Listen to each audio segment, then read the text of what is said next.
You know what you can do? You can just stick it, Eagles. That's what you can do. I am fired up. This is the Texas Talk with a touch of sports. That other guy bringing it out on me will introduce Kevin more fully in a second. The Mitch designed the TexasPorch.com for our archived episodes, at a Christmas episode, an off-season baseball episode, and one I haven't published yet, but soon to come after this one. We have an episode, Kevin, where Santa misplaced something on my porch. And something I don't think I even told you, I had a national radio appearance that we'll talk about. Fancy. Yeah, I mean, that's just they needed somebody that oozed Texas, and this is what they got. But all right, we're live on Facebook, on YouTube, and the Twitter. You can comment, and I am producing, directing, and starring in this one. So we'll get to those comments as best we can. But we are here to man of multi-talents. Yes, you know it. And Cowboys 51 and the Eagles, whatever. What did they end up with? They tacked on a touchdown, like 26, right? They had that touchdown. Did it? Yeah. Whatever. Yeah. Kevin, how you be, man? It's been a few weeks in this setting. It has been. I am doing very well. I have gotten married. Yes, I was going to mention that. Congrats. Yeah. I've gotten married. Very happy with that. Currently searching for a house. The wifey wants little ins as soon as possible, and so I'm doing my best, happily doing my best to oblige in that area, and no complaints there. But and the Cowboys are just rocketing into the playoffs with no stumbling blocks whatsoever after defeating the Eagles. Piece of cake. It's Super Bowl or first here, right? That's it. The ghost of Tom Landry has blessed us. The mediocrity of Jason Garrett is over. So we're going to recap the game. Knock on wood. Knock, knock, knock. Well, this team needs a lot of luck, but we'll get to that later, and I'll dampen things. I'll bring out the wet blanket coming up here in just a second.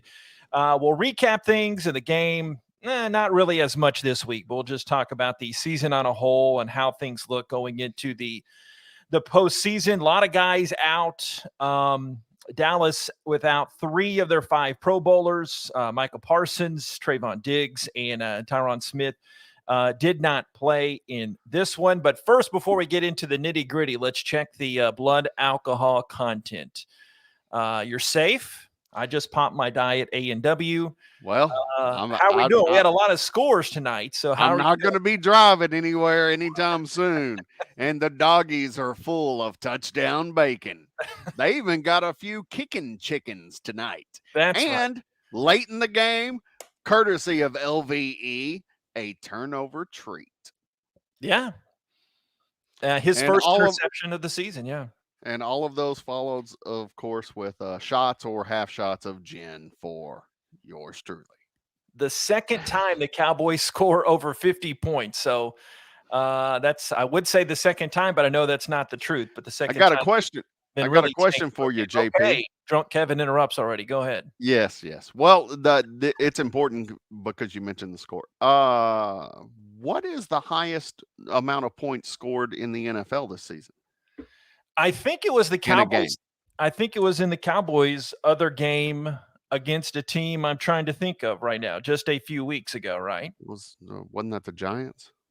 Yeah. No, that was Washington. Yeah, that WFT. was football team, WFT. 56-14. So that was the most points in the NFL this season? I do believe so. I remember it at the time, them saying this was an NFL high, and that was just off their franchise record high. So a lot of things were set tonight in record-wise. We'll go over those here in just a second. But the main thing, the Cowboys have won 5 of 6 going into the postseason. I forget which episode you filled in a while back, but we were projecting records. First off, something I've been not so passive-aggressively making fun of you about is that you predicted this team would go 15-2, and you got the numbers right, just not in the right order.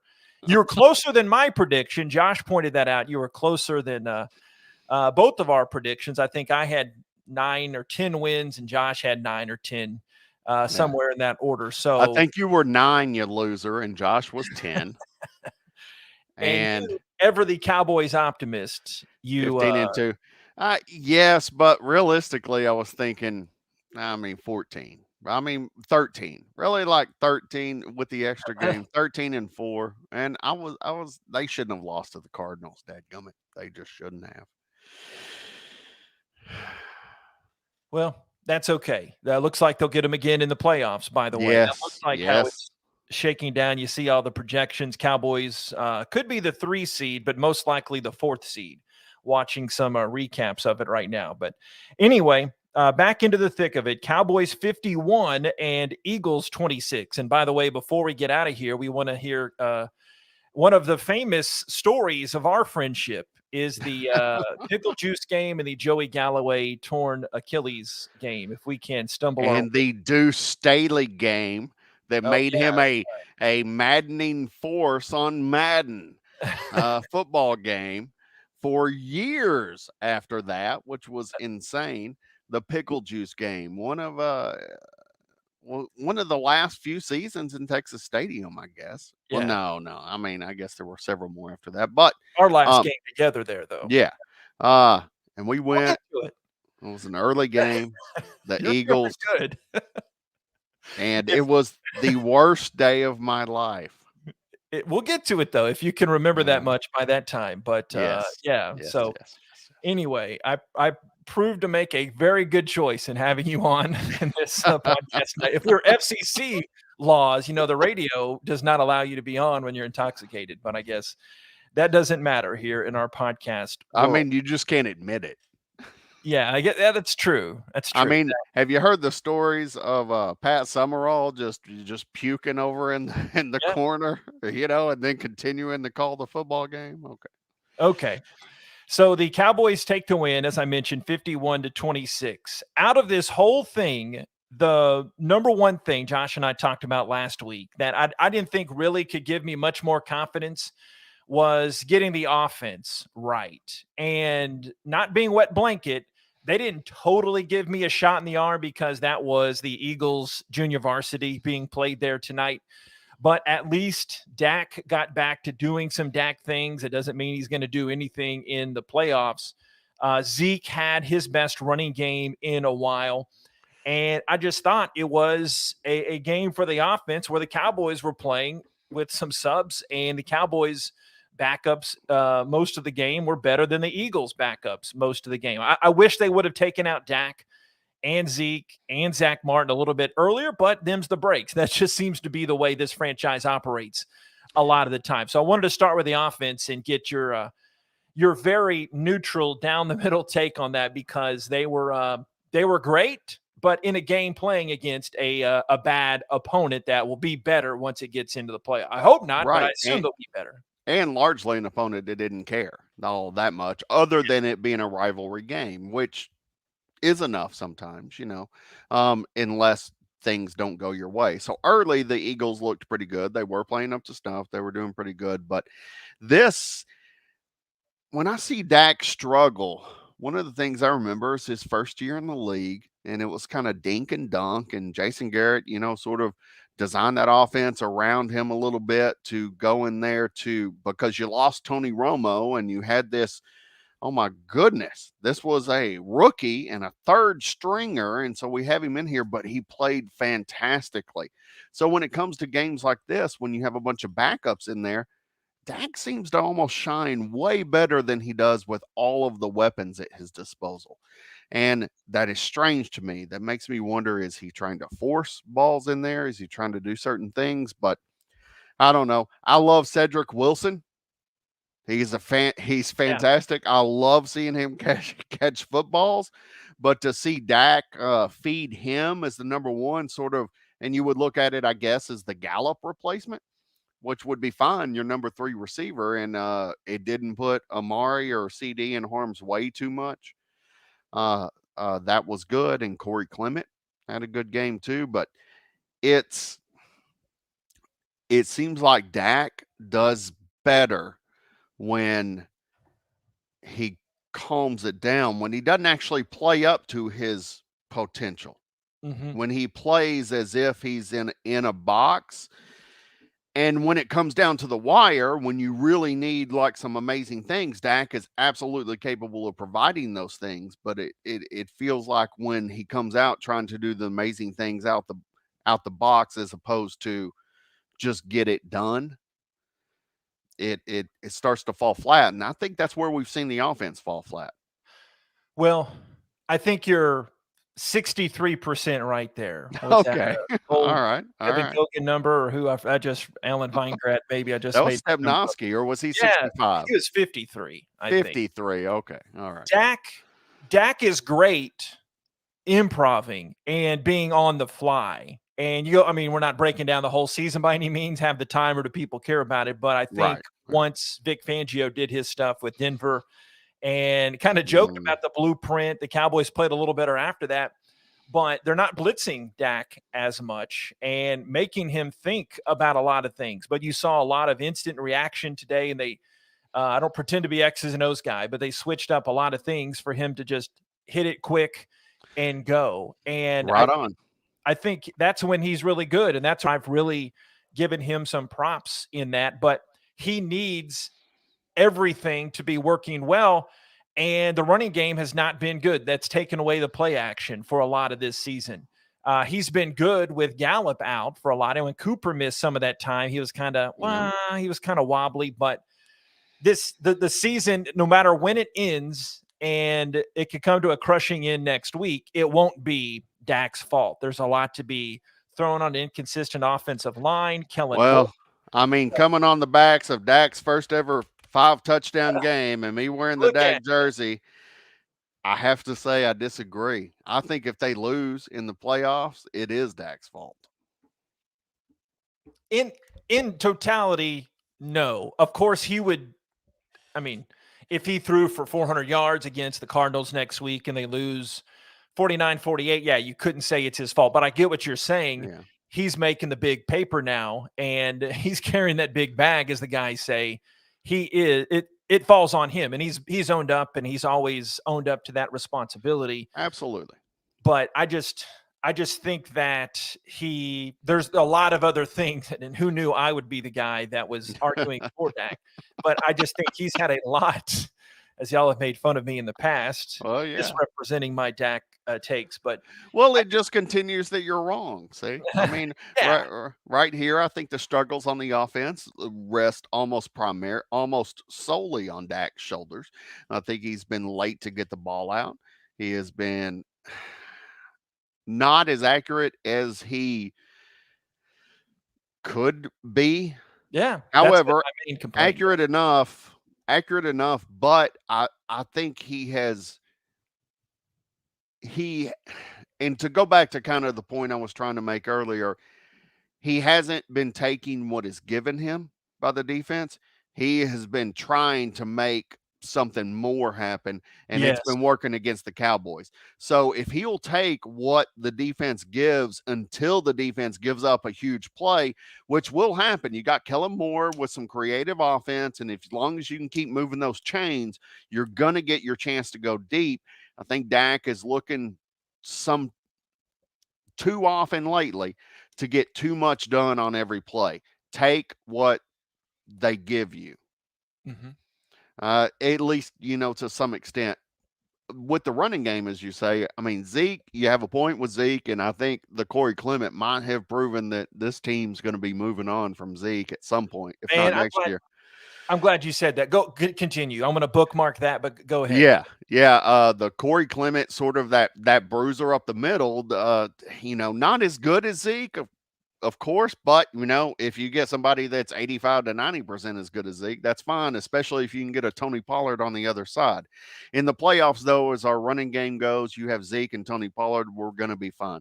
We don't have to think about salary cap issues. We don't have to think about who we're paying as we go into the playoffs. Those are all discussions for whenever the loss happens, even if it's or doesn't happen, even if it's after the Super Bowl Yeah, win. let's You hope.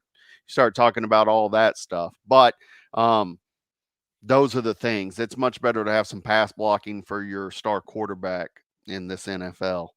Did you hear that stat at the beginning of the game to sort of I build did on not. that? I was on radio, but go ahead. I might have seen Okay, it. there was a stat at the end of the game. There is 5 1,000-yard rushers coming into the game, and then Zeke went over 1,000. So 6 1,000-yard rushers, which is the lowest total number of 1,000-yard rushers in the NFL since, oh my goodness, like 92, 71, No, like over 20, 30 years, something like yeah. that. It was when they went.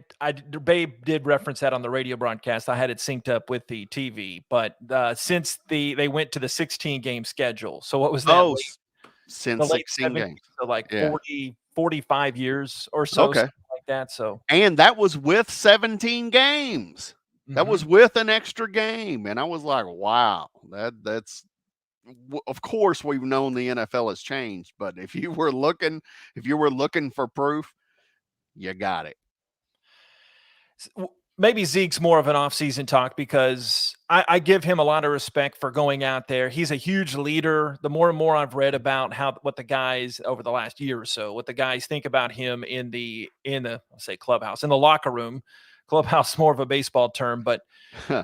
you mentioned Cedric Wilson. I didn't want to let that pass. How he has had 2 really good games to end the season, and I And a few mentioned, in the middle too. yeah, I mentioned with Josh last week how, hey, with Gallup gone, it sucks, but Wilson really showed last week. Remember, he had that drive where he even threw their longest pass of the game Oh, yes. at one Love time. it. But um, I called that. Sorry. I oh, of should have been course, on the pod last week. Yeah. I great. was like, Yeah, you're always invited, but you've been busy as you told us in the opening moments. But the first time in franchise history, they've had 4 players with at least 6 touchdown receptions in one season. Lamb, Cooper, and Schultz were the others.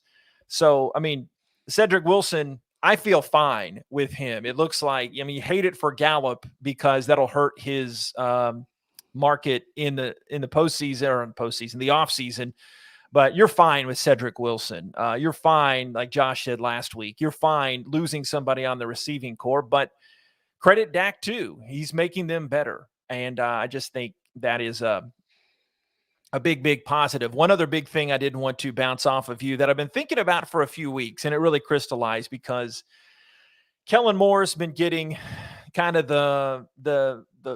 the curtain's been pulled back on him. The emperor doesn't have new clothes anymore. You remember how he was the talk of the preseason or the early part of the season? Friday, he interviewed with the Jacksonville Jaguars, and it's gotten to that point with him where I'm like, I don't mind him going because I don't think he's the boy wonder that we all thought. And my scenic route to getting to this point is I'm okay with, if you gave me a choice, the way the defense has been playing the whole season, not just the turnovers, but just the numbers that they have done a lot better. They're better than middle of the pack. But the way the defense has been playing so consistent, I would say that I'm more happy with the defense playing well and the offense struggling than if it was the other way around. Than if you're at this place last season and that the offense would be playing well and the defense would be struggling. yeah, well, defense wins championships. I mean, and it's an old adage, still holds true even in today's offensively minded NFL. You have to have a defense if you're going to go into the playoffs. Now, your defense may just be like middle of the pack mediocre, and your offense can be, Peyton Manning superstar offense, and you can win. Chances are, though, you can have that superstar offense and still lose the Super Bowl or lose the championship game because the other team had a middle of the road or 75% defense beating you. Okay, the defense is important. You can win a lot of games. It's Moneyball. You can win a lot of games with a high-powered offense, but you're not going to win the playoffs unless you have some kind of defense.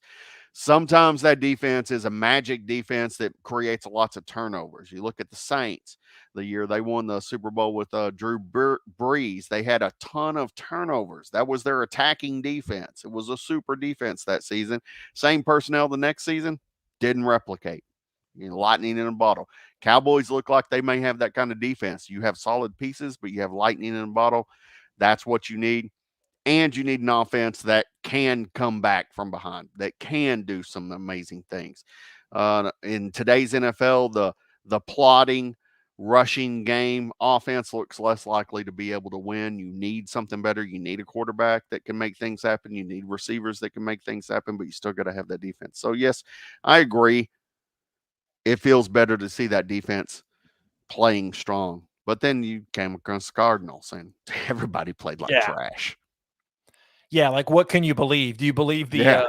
the good game ending against the JV Eagles, or do you believe the way little teeny tiny little person Kyler Murray just zigzagged and Right.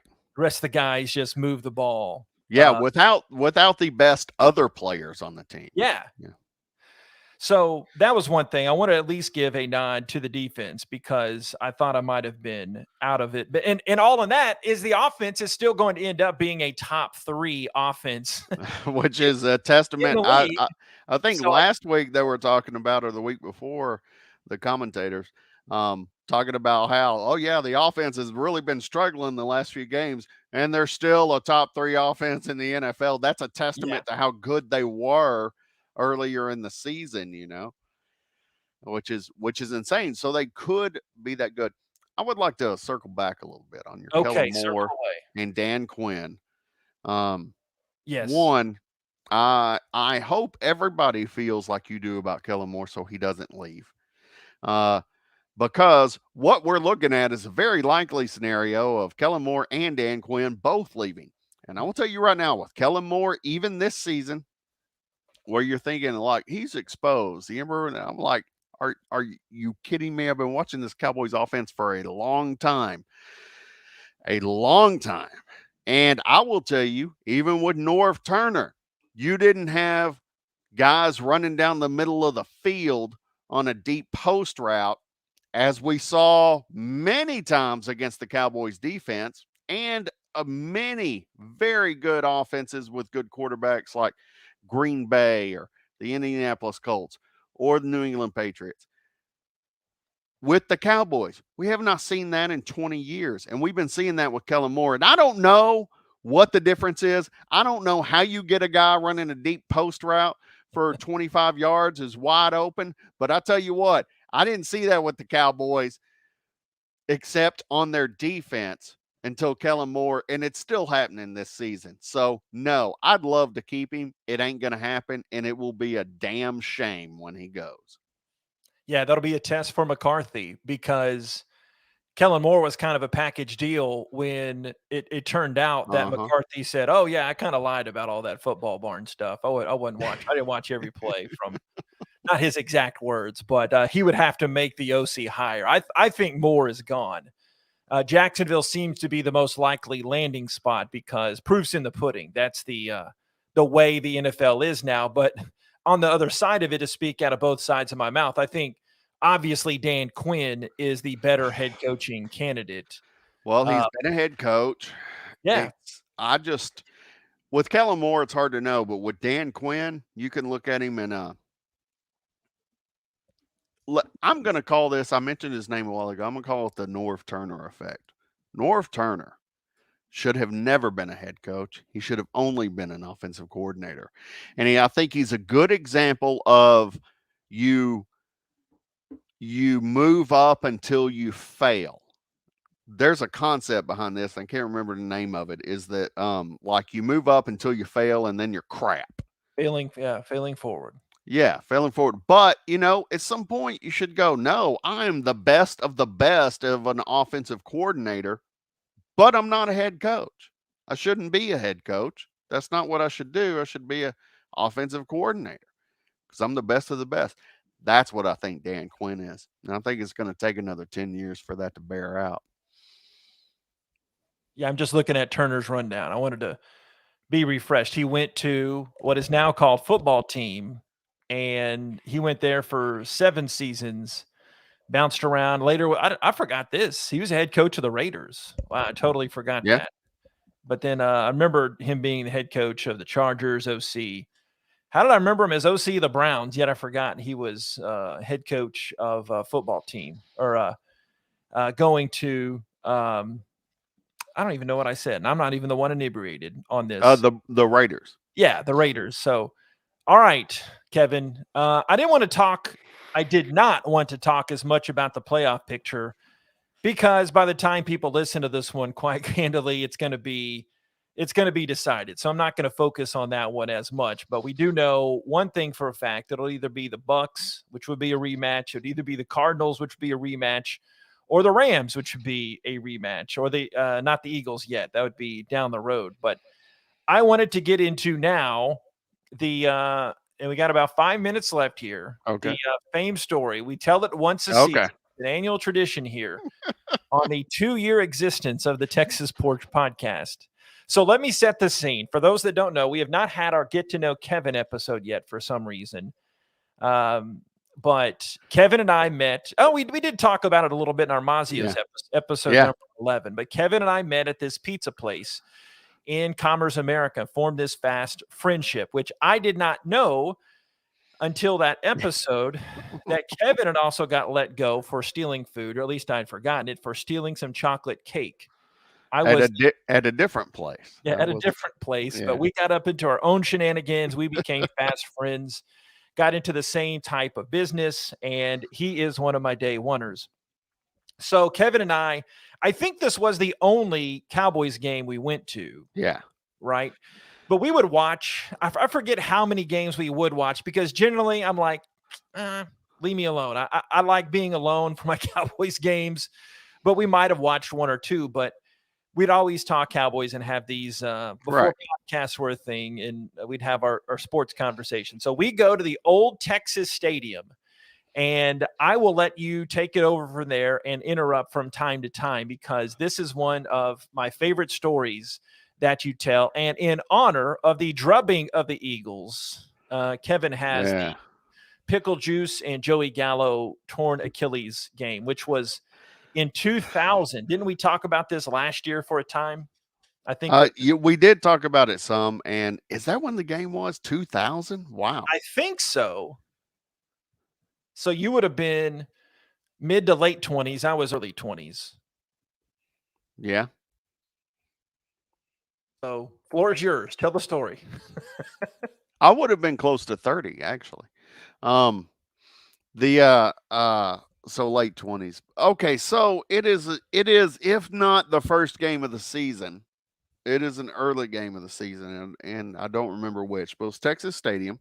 You had gotten tickets from, I think, your employer. He had some season tickets there, decent tickets, sort of behind the goalposts on one of the ends, Yeah, in the September lower, 3rd, 2000. I just looked up the yeah, it and was the the 2000 season opener. there you go, season opener. So Cowboy season over at Texas Stadium. We're gonna go. All right, so we go, and and we're in your trusty Chevy S10. And we get out there, and I have a little bit about half a pint of Southern Comfort on the way. And I'm like, all right, we're going to get going. I'll save some money on beer. Everything will be good. And so we get there, and we have to park out in the middle of BFE, of course.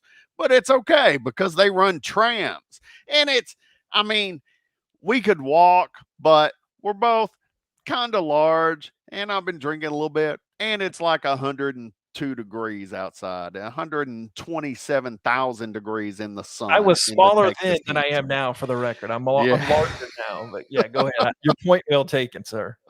So we walk a little bit, then we get on a tram, and the tram breaks down. The tram is like hovering along, like it's like double card tram full of people, and it's chugging along about like 3 feet a minute, you know, trying to get us there. And we're like, all right, well, crap, we're gonna have to walk, or we're gonna be missing this game. We can't miss the game. Season opener, destroy the Eagles, going back to the Super Bowl. Woo! All right, so we start walking. We walk and we walk, and I'm like, wow, this And heat we had is. pretty good seats, right? Oh, we had very good seats. I would think we were like maybe in the End zone 20 lower level, I think. end zone 20th level, 20th row, Yeah. something like that. I mean, I He's would had a few say, pops, folks. For those of you tuning in now, Kevin's had a few victory shots, but go ahead. yeah, yeah. But again, like the 20th row, you said lower level, but I'm Yeah, talking we were like 20 rows up. It yeah. wasn't, maybe it was more than that, but it was very good seats.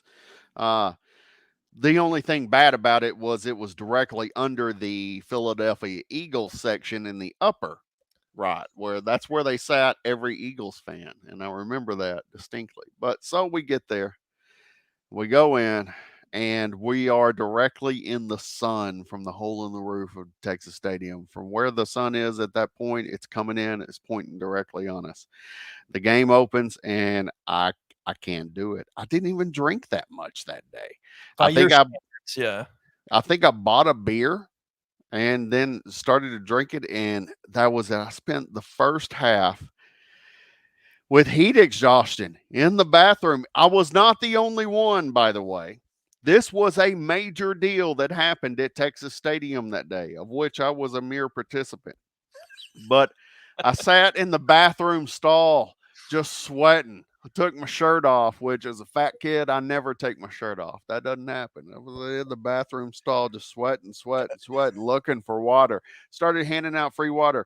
Finally, I stumble out of the bathroom to go back to the seats. Do you remember me coming to check on you? Am I trying to be a better friend than I was, or did I just leave you stranded sitting there hovering over a toilet? I don't think you could have known where I was, but Okay. only that I had been gone for a long time Yeah, I because think I felt because bad all I after. did was like I did the man thing. I was like, I'm gonna go to the bathroom, and then I left. That's it. It's not like I told you I felt bad. I'm like, Yeah. oh, I need to get some shade and a sip of water. I'll be fine. Of course. My machismo couldn't have handled anything less than that. Um, and then I came out. I finally was able to get because people started rapping on that bathroom stall. I was like, "Oh, I got to get out." Okay, I finally stopped pouring sweat from every orifice. I settled down a little bit. Went in. The entire walkway was full of people, busted out from the heat, just sitting there, hands over there. We're handing out free waters. I got a couple of waters. And so I had come to that game to watch this opening season, whatever, everything. I walk in and it's like 35 to nothing or negative points at the half. And I'm like, are you shitting me? Oh my God. What is going on here? Oh my God. Then I sat there. The shade had finally come to our seats, and I sat there. And then the second half came, and Deuce Staley had over 200 yards. One of the most ineffectual running backs in the history of the NFL just ran for 200 yards on us. And Now he's in, ineffective, yeah, yeah. yeah, on now he's in the record books. Every time the Eagles are scoring, I'm sitting here listening to this Eagles fandom go out. Joey Galloway tears his Achilles. That was we just traded like 43 first round draft picks for Thanks a Joey lot, Galloway. Jerry. I was like, oh my God, and he's out. We're sitting there. And then all the guys on the sidelines are just drinking pickle juice. It's the pickle juice game. It goes down in history. It was 142 degrees on the field at Texas Stadium. And I don't think I'm lying about that. That sounds like exaggeration. Maybe it was only 132. But I remember looking at the highlights later, and they had like they looked at the temperature gauge. It's like 130 degrees at least on the field. And that's what sent me to the bathroom, was sitting in that sun. And that was I, I, I basically, although I think the next Cowboys game I went to was a preseason game against the Dolphins. No, no, no, no. The Dolphins. I am pretty sure the next Cowboys game I went to after that was on Christmas Day when the Cowboys lost at Texas Stadium to Jeff Garcia Oh, of yeah, the Philadelphia Eagles.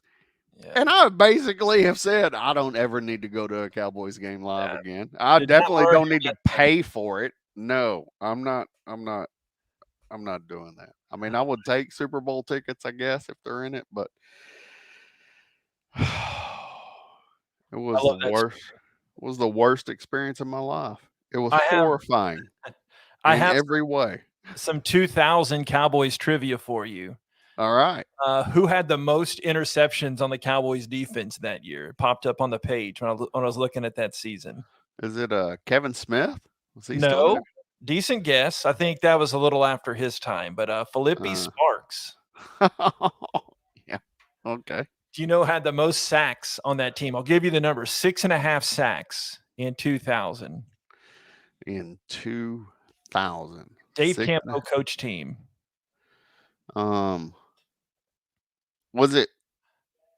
I mean, Dexter Coakley, was he there yet? I think Yeah, I he think was that there, was but Ebenezer Ecubon had Ebenezer Ecubon. We got him. No, we got somebody else. I'm forgetting his name. Greg. imagine that. Instead of Randy Moss, who we drafted that year. Greg. Anyway, Ebenezer Ecubon. Greg I Ellis. remember. Yeah. Greg Ellis. He had 2 90-yard interception returns for touchdowns in his career. It was cool. But Ebenezer Ecubon. I remember Ebenezer. I liked him. And last nugget of the 2000 team, of course, that was still the Troy era. He only threw for 1,600 so yards, but Emmitt Smith had north of 1,200 yards rushing in that 2000 season. So Really? That's they're awesome.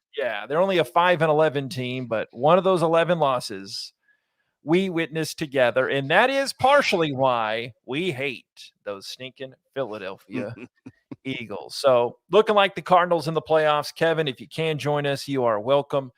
Right. Depends on when it is. If they don't screw around and make it a Saturday game, hopefully Yeah. it'll be a Sunday game. But anyway, thanks. That was a friggin' blast. I don't think you would be allowed on the roads, but it made for good content on the podcast with your victory shots and all. So, Hey, I will say this season so far, all but 2 games now where I've been at home, which has been most of the season.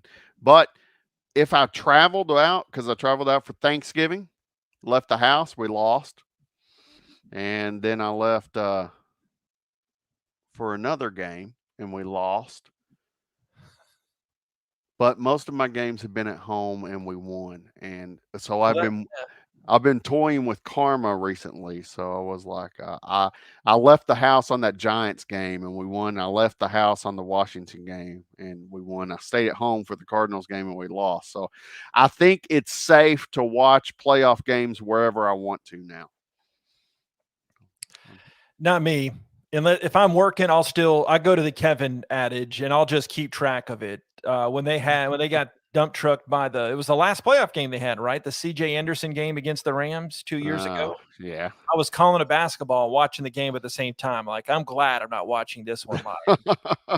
Yeah, but we lost because you weren't watching it. I don't think so, but Kevin, you are the man. Congrats on everything. Thanks, brother. I still didn't get to go to the wedding because it was on a work day, but I will. I still have to send y'all I was going to say a Christmas gift, but a New Year's gift. Hey, my birthday's coming up. It's the 18th. You can make it a birthday gift. All in one. It's some more victory bacon. Hey, and never forget, you and my brother married on the exact same day. So that's right. It's always a special day. That's it. So see, it's equal now. You ditched me on my wedding, and I've ditched you on your. Okay, sure. All right, you're the man, Kevin. We'll talk to you soon. Take care. That's Kevin. I'm JP. He would not pass a breathalyzer right now. Stay tuned on the Texas Porch. As I mentioned, coming up, we'll talk about Santa's misplaced delivery on my front porch and my national radio appearance. Have a great rest of this day or night. God bless you. God bless Texas. And we'll talk to you next time out here on the Texas Porch. Go Cowboys. Ebenezer Ecubon.